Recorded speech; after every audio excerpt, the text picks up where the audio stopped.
The global debt crisis is a fraud. The bankers would have us believe there's just not enough wealth to feed the hungry, not enough economic growth to create jobs, not enough money to pay global debts or to deal with climate change, not enough gold to back our money with something real. It seems there's only enough money to keep paying interest on massive debt to the bankers themselves. The truth is, there's more than enough for everyone, and the bankers have known it for a long time. They decided, long ago, to keep that to themselves. But now their cover has been blown. The truth is coming out. And the hidden wealth of our planet, an astounding abundance in the hundreds of trillions of dollars, is about to become available. But not to the banks, not to multinational corporations, but to the people, to those who are making a difference, to deliver free energy, to help farmers, to fund health clinics, to empower women in the developing world, and to remind us all how it feels to be free, to enjoy a day of peace and sunlight. It all sounds far too good to be true, but it's real. A new day is about to dawn. An alliance of over 160 nations has banded together to create a new and fair financial system and to restore the stolen wealth of the nations to its proper guardians.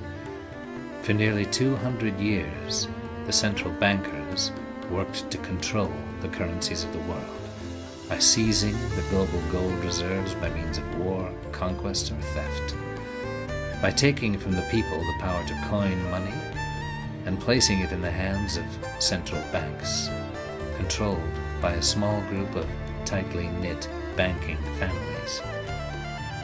The hidden trigger behind many wars, their quest for control of the world's gold, finally succeeded after World War II, when this accumulated wealth of many nations, now known as the global collateral accounts, came under the control of the victorious Allies. It was agreed the accounts would be used to restore and heal the world.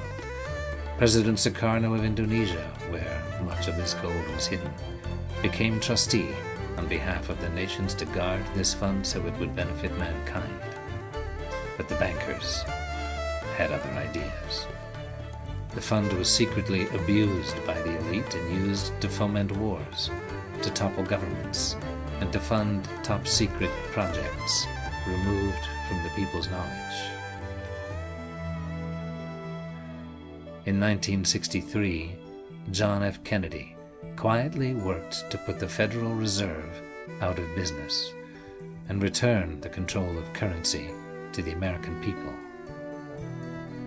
In Geneva, Switzerland, he signed the Green-Hilton Memorial Agreement with President Sukarno to borrow funds from the global accounts to back new treasury dollars and remove the power of the central bankers to control America's destiny. On November 11, 1963, he signed Presidential Directive 11110 to authorize U.S. Treasury silver certificates, a direct move against the bankers' power. 11 days later, he was assassinated in Dallas, Texas.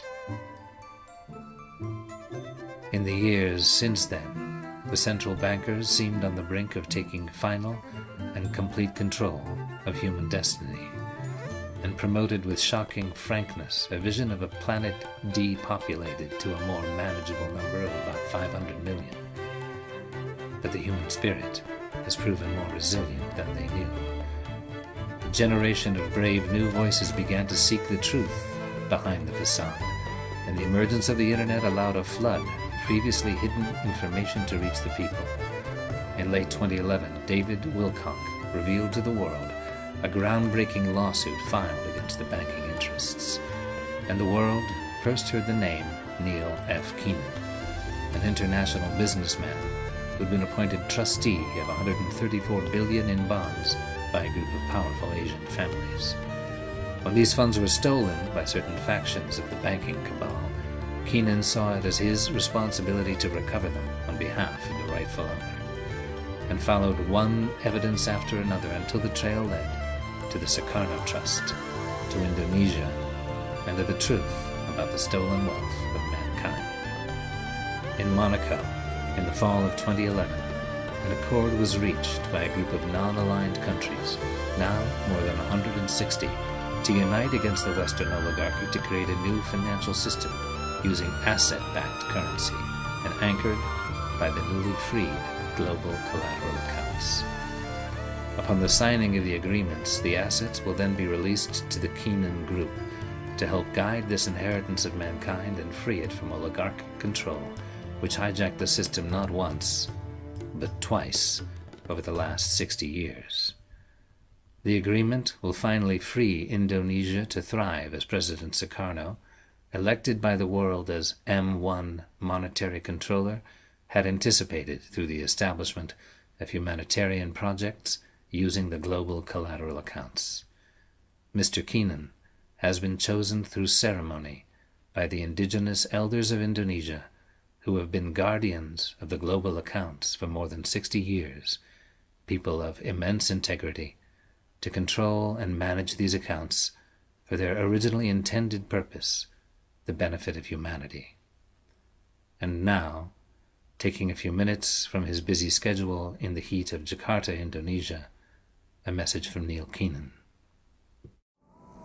Hello, my name is Neil Keenan, and I'd like to update you for the first time in relation to the refiling of my case and also the global accounts that we're working on here in Jakarta. We're in Jakarta at this moment in Indonesia, and we're nearly complete with the preface in relation to the refiling of the case. After that, we'll include the jurisdiction and the new evidence that we procured from a very main source, an international source that's come forward, and most likely he says he will be willing to testify. We'll find out if he is or he isn't. Okay, that's the key to that. And if he does, then the whole thing just explodes. It opens up every box possible. We will know where everything is hid. But I'm hoping for that, and they told me this morning that they're going to do that. So let's see. Okay, let's see. In the meanwhile, we do have everything pretty well in place. We know what we're doing. We're almost there. 2 months here. I haven't been sleeping. I'm really tired. We can go further than that. We can go into the global accounts. I've met with various elders here, and I've been very surprised by the response that I've gotten. They claim that they've been waiting for me for 30 years, and that they knew who I was 30 years ago, and I didn't know who I was 30 years ago, but they claim they knew who I was 30 years ago and knew I was coming here. I would be here, and I would be the person to help them. And apparently I am here, and I am going to help them, and we are going to do things with the global collateral accounts. We're trying to work out the parameters of an agreement right now, or a mandate, one that will be beneficial to both sides. Once I get that, we will be able to wrap things up and enter them into the trading programs. We have the traders already in place. We have the banks, and we have to audit the accounts before we can do anything, because we have to know what's real and what's not. And that's going to be a humdinger, I'm sure. So, that might take some time, but when we get enough out, when they audit enough, we can probably put it in package form and start helping the nations of the world. In the meanwhile, we should be able to help Greece. We should be able to help Spain and Portugal and Ireland. We should be able to save them from those culprits, the European Commission. All in all, we're looking good. We're really looking good. And the reason why I'm doing this and I'm telling you this is because it's Christmas. And I have a giving heart at Christmas. You'll find out soon the rest. By the way, if you don't know about this, Daniel DeBosco, approximately 3 years ago, did steal Federal Reserve notes from me that were owned by the Dragon family, but they were entrusted to me. And if he hadn't stolen them, we probably would have free energy today in the world, because that's what we were going to do with those notes, place them into trade. And we had a cashier's check coming for 13 billion, which would have gone to the Dragon family and toward the free energy itself. So I'm sorry that we never got that far. We were a day short. What did my father say? Day late and a dollar short. That's what we were. The Bosco took them, ran with them. He fled to the Italian government. He fled to the United Nations. He fled to the World Economic Forum. And anyone that would listen to him, the OITC and anything else. Daniel DeBosco is the reason we don't have free energy today. Okay? Because it was all planned. It was all set. He knows it very well. Anyway, I wish you all a Merry Christmas and a Happy New Year, Happy Holidays. Enjoy your turkey or whatever it is you're going to have. And I hope right before Christmas we have an announcement to make. A good one. For you, for me, and for everyone. Thank you, and enjoy your holidays, as I said. Take care. God bless.